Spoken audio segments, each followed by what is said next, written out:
Reality is a harsh donut flavor.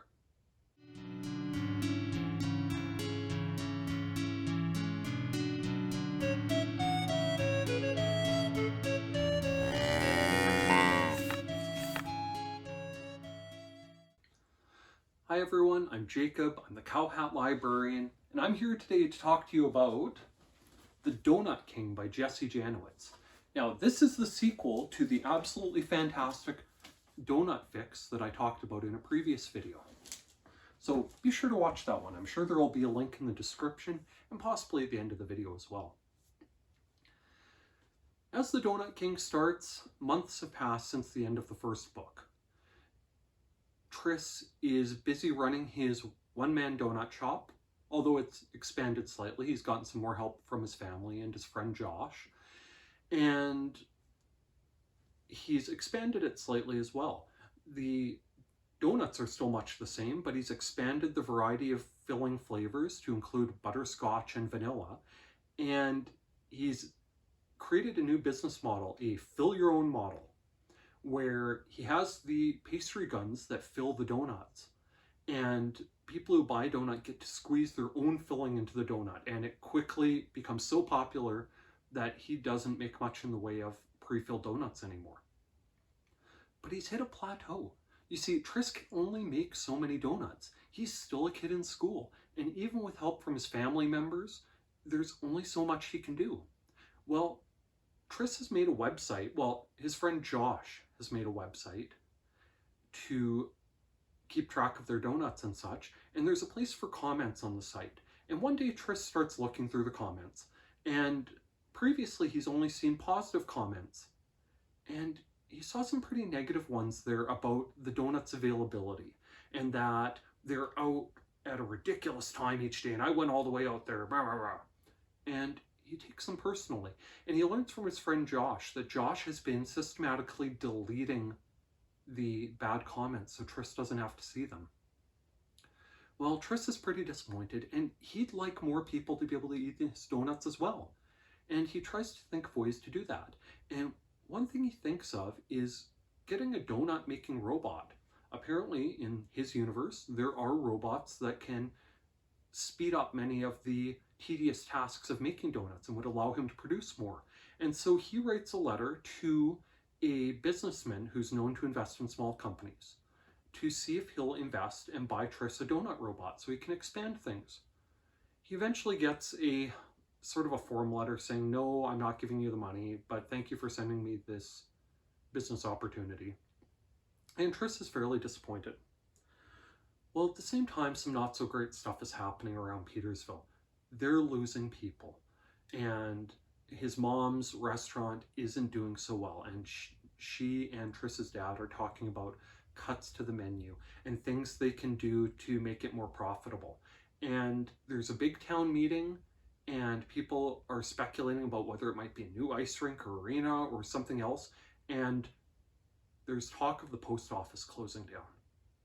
This is a big deal for their small town, and it very, very much represents the idea that Petersville might no longer exist. So with everything else going down the tubes, Tris's parents bring something to his attention. There's a reality show called Can You Cut It, filmed in New York, that's accepting applications. And it's a cooking competition show for kids, where each episode they face a new challenge, a knife challenge, a one ingredient challenge, a mystery recipe challenge. And they compete until one is left, and the winner, of course, receives a fabulous prize. But more importantly, they believe that if Tris appears on this show, he can wear a shirt that says Petersville, the place to eat, and promote their small town, and hopefully bring in enough interested tourists for his mom's restaurant, for Tris's donut shop, for the other small businesses around town, the dairy and the cheesemaker and so on, to help keep the town afloat. Now, Tris isn't big on this idea. He doesn't really want to do this, but his parents talk him into it, and he receives a call back, and he heads in for the interviews, and he's selected to be a contestant. Now, his mom previously worked with Chef JJ, the big shot on the show. Now, Chef JJ's character is, I feel, very, very much inspired by Meryl Streep's performance in The Devil Wears Prada. She is a cooking show host who is basically Miranda Priestley. She's marvelous. And Triss's mom says to make sure to tell her that you're my son and say hi for me. So Triss does that during the tryout, and he's taken aback that Chef JJ seems to want nothing to do with him from that point on. She seems very angry with him and seems to be looking for ways to punish him. Anyway, he gets into the show by the skin of his teeth and begins the competition and starts working through the different competitive elements.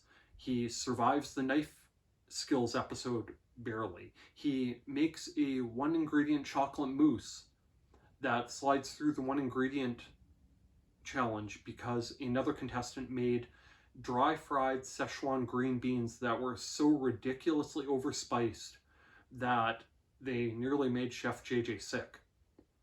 And the competition ramps up and ramps up and ramps up while Triss learns more about the bad stuff happening in Petersville and how sad of shape their town is in. It was a solid follow-up. I really liked that Triss wasn't jumping on the bandwagon of being famous for going on a cooking show, that he was reluctant about the whole enterprise.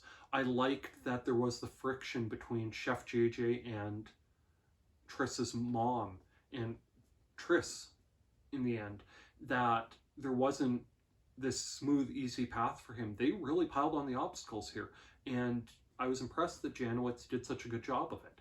The fear of a small town disappearing was well written all around. I've lived in small towns, and people will try all sorts of things to diversify their limited economy and to bring in tourism, and this feels like something the small towns I've lived in might have tried, and very well may try in the future if their current endeavors don't work out so well.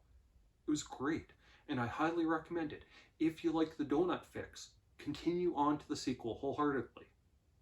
If you're sort of okay with the donut fix, I'd still recommend trying the sequel, but it's definitely not something where you should pick this up if you haven't read the other books. Pardon me, the other book.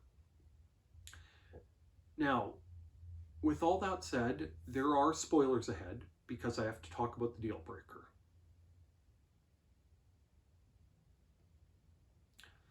Now,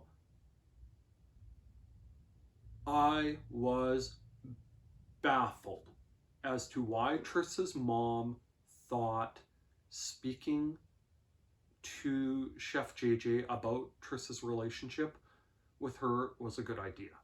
Later in the book, they reveal that Chef JJ used to run a restaurant that Triss's mom worked at, and that they parted on extremely bad terms. Chef JJ refers to Triss's mom as the leech because she feels that Triss's mom just worked there and took money out of the restaurant and took all the recipes and skills she learned and left without any acknowledgement or thanks or anything, that she'd betrayed Chef JJ.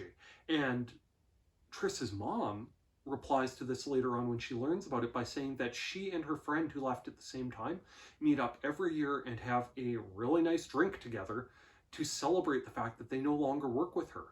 So if these things are all true, why in the world would Triss's mom say to Triss, hey, tell Chef JJ you're my son? It was ridiculous. It was so nonsensical. It set up things for the rest of the book quite well. Triss's worry that Chef JJ would make everything personal and add to the difficulty of the competition really added a whole nother dimension to the story. But the setup for it was lousy. Janowitz wrote a great book here, but I don't know what she was thinking when she said Triss's mom would act like that. I don't buy it. Not for a moment. The other thing that definitely wasn't a deal breaker was that the ending for the show felt very real. I liked that Triss didn't lose his humanity over the course of things. That in the final competition, when his final competitor just has a disastrous moment and forgets baking powder in her cupcakes, that he wants to help her, that he admits that he inadvertently cheated in the course of things in an earlier competition by seeing a recipe on one of the producer's phones accidentally. That was all really, really, really well done. But the ending felt a little too much like Janowitz was trying to make everything wrap up super nicely. So as it stands, because Tris doesn't win the competition and he didn't get funding from that businessman, he decides to sort of franchise out the donuts. He has different bakers in different areas near Petersville working on them and producing the donuts under his supervision, and they're able to get more donuts into more places and gradually grow his business. And that would have been an acceptable ending to me. Where it fell flat, though, was that out of nowhere, delivery men come with a giant box, and it turns out to be the donut robot he was looking for. And it comes with a letter from that businessman explaining that he just happened to be driving through upstate New York, and he just happened to be at a gas station where he bought something to eat, and it happened to be the most amazing cream-filled donut he'd ever tried. And when he tried to learn more about it, he happened to learn that Tris had sent him a letter about this investment opportunity, and it was a good feeling, happy feeling moment to end on. But the chain of coincidences felt pretty ridiculous and pretty forced. Tris had already done what he needed to do. He'd already promoted Petersville. He'd already promoted his donut business. He'd already done extremely well on the cooking show. He'd already found a way to overcome his donut making limitations. And it just felt like a bit of unnecessary fluff at the end, to be perfectly honest. I enjoyed it. I thoroughly enjoy it. I highly recommend it, but it fell flat at the end, in my opinion. Anyway, thank you for listening to me ramble incoherently about this book for a while. Please like and subscribe. And please check back to see what else I have to talk about from the Cowhat Library. Thank you. Bye now.